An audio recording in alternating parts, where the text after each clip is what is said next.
नमस्कार बच्चों। कक्षा 8 के बच्चे मेरे साथ पाठ 6 हिंदी व्याकरण का पढ़ रहे थे और पाठ था आपका पदबंध। बच्चों, आज इस पाठ को पढ़ने के बाद अब हम इस पाठ की बुक एक्सरसाइज करेंगे। उम्मीद करती हूँ ये पाठ आप लोगों ने घर में पढ़ा होगा और समझा होगा।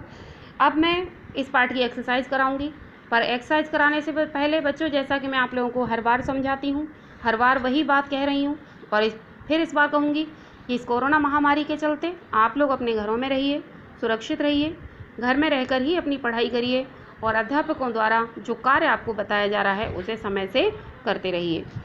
बच्चों, दूसरी बात आपके माता पिता से कहूँगी कि जिन बच्चों की फ़ीस जमा नहीं हुई है, कृपया अपने बच्चों की फ़ीस समय से जमा करवा दीजिए, क्योंकि आप सबका सहयोग हमारे लिए बहुत आवश्यक है। चलिए बच्चों, शुरू करते हैं हम हिंदी व्याकरण पाठ 6 पदबंध की बुक एक्सरसाइज। तो इसमें पहला प्रश्न है बच्चों, उचित विकल्प पर सही का निशान लगाइए। वही विकल्प वाले प्रश्न है ये। तो पहला प्रश्न है इसमें क वाला, वाक्य में प्रयुक्त विशिष्ट अर्थ प्रदान करने वाला पद समूह क्या कहलाता है? ऑप्शन है पद परिचय, पदबंध या पद समूह। तो इसका सही उत्तर होगा बच्चों पदबंध। पदबंध के पीछे वाले कॉलम में सही का निशान लगाएंगे। अगला है ख, पदबंध कितने प्रकार का होता है? 3, 5 या 7। तो 5 इसमें सही उत्तर है, 5 के पीछे वाले कॉलम में सही का निशान लगाएंगे। अगला है प्रश्न नंबर ग, बालक खेलते खेलते गिर पड़ा में किस प्रकार का पदबंध है? संज्ञा पदबंध, विशेषण पदबंध या क्रिया पदबंध? तो इसमें क्रिया पदबंध है, तो इसके पीछे सही का निशान लगाएंगे। अगला है बच्चों प्रश्न नंबर घ, क्रिया की विशेषता बतलाने वाले पद समूह को क्या कहते हैं? विशेषण पदबंध, क्रिया पदबंध या क्रिया विशेषण पदबंध? तो इसका सही उत्तर है क्रिया विशेषण पदबंध और इसको सही का निशान लगा देंगे इस पर। अब अगला है बच्चों प्रश्न नंबर 2, नीचे दिए गए वाक्यों में मोटे छपे पदबंधों के नाम लिखिए। इसमें जो डार्क शब्द हो रहे हैं उनका हमें नाम बताना है कि कौन सा पदबंध है। जैसे पहला है इसमें, अतुल की बड़ी बहन चित्र बना रही है। अतुल की बड़ी बहन चित्र बना रही है, तो यहाँ चित्र बनाना इसको डार्क किया गया है, तो ये होगा क्रिया पदबंध। इसका है क्रिया पदबंध। ख वाला है, गाड़ी साफ करने वाला आदमी लू से मर गया। तो ये पूरा गाड़ी साफ करने वाला आदमी यहाँ तक डार्क है, तो इसमें है विशेषण पदबंध। अगला है बच्चों ग वाला, वृद्धा धीरे धीरे चली आ रही है। धीरे धीरे चली, इस शब्द को डार्क किया गया है, इसका पदबंध है बच्चों क्रिया विशेषण पदबंध। अगला है घ प्रश्न, सब कुछ गंवा चुके आप। यहाँ तक इसको डार्क किया गया है, अब आप क्या करेंगे? तो इसमें है सर्वनाम पदबंध। अगला है बच्चों ण वाला, घायल हुआ व्यक्ति रात भर सड़क पर पड़ा रहा। घायल हुआ, इसको डार्क किया गया है और ये है विशेषण पदबंध।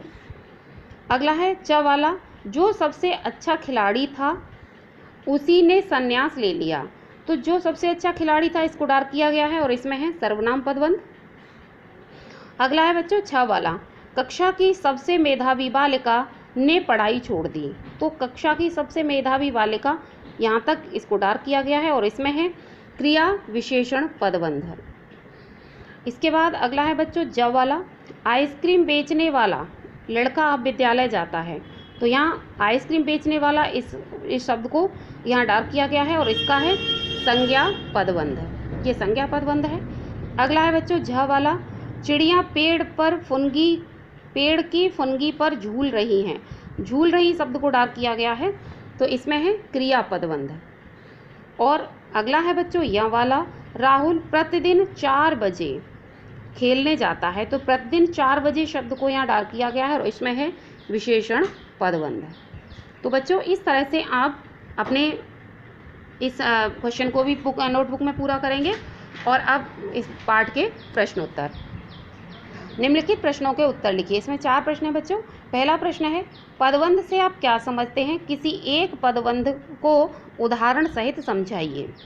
तो इसमें पदबंध की परिभाषा पूछी गई है और इसका उत्तर होगा बच्चों प्रश्न नंबर क का उत्तर है, वाक्य के उस भाग को जिसमें एक से अधिक पद मिलकर एक विशिष्ट अर्थ में किसी पद का कार्य करते हैं किंतु पूरा अर्थ नहीं देते, पदबंध कहलाते हैं।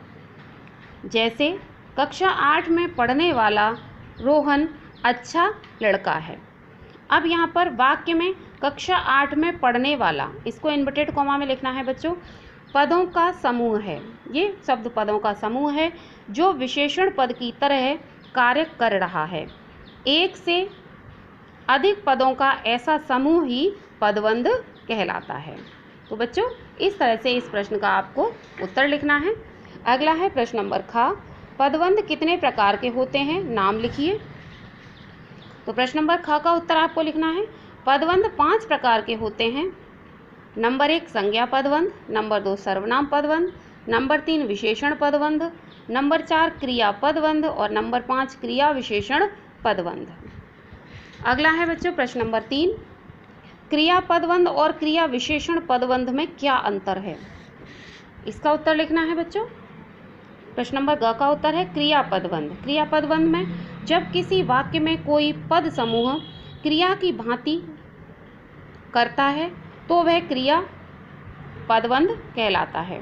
जब किसी वाक्य में कोई पद समूह क्रिया की भांति कार्य करता है तो वह क्रिया पदबंध कहलाता है। जैसे मुझे सुनाई पड़ रहा था। अब आता है बच्चों क्रिया विशेषण पदबंध। ये क्या होता है, जब किसी वाक्य में कोई पद समूह क्रिया की विशेषता बताता है अर्थात क्रिया विशेषण का कार्य करता है तो वह क्रिया विशेषण पदबंध कहलाता है। जैसे बच्चे तेज दौड़ते दौड़ते चले जा रहे थे। बच्चे तेज दौड़ते दौड़ते चले जा रहे थे। इस तरह से बच्चों प्रश्न नंबर ग का उत्तर करेंगे आप। अब अगला है प्रश्न नंबर घ, संज्ञा पदबंध और विशेषण पदबंध में क्या अंतर है। अब यहाँ संज्ञा और विशेषण पदबंध के बारे में पूछा गया है। तो प्रश्न नंबर घ का उत्तर है संज्ञा पदबंध। संज्ञा पदबंध क्या होता है, जब किसी वाक्य में कोई पद समूह संज्ञा पद का कार्य करता है तो उसे संज्ञा पदबंध कहते हैं। जैसे मजदूरी करने वाला रामू बीमार है। उदाहरण दिया गया है मजदूरी करने वाला रामू बीमार है। और अगला है बच्चों विशेषण पदबंध। इसमें विशेषता बताई जा रही है, जब किसी वाक्य में कोई पद समूह किसी संज्ञा या सर्वनाम के विशेषण का कार्य करता है तो उसे विशेषण पदबंध कहते हैं। जैसे सदैव उपस्थित रहने वाला छात्र आज विद्यालय नहीं आया। उस छात्र की विशेषता बताई जा रही है कि वो सदैव उपस्थित रहता है, तो ये होगा बच्चों विशेषण पदबंध।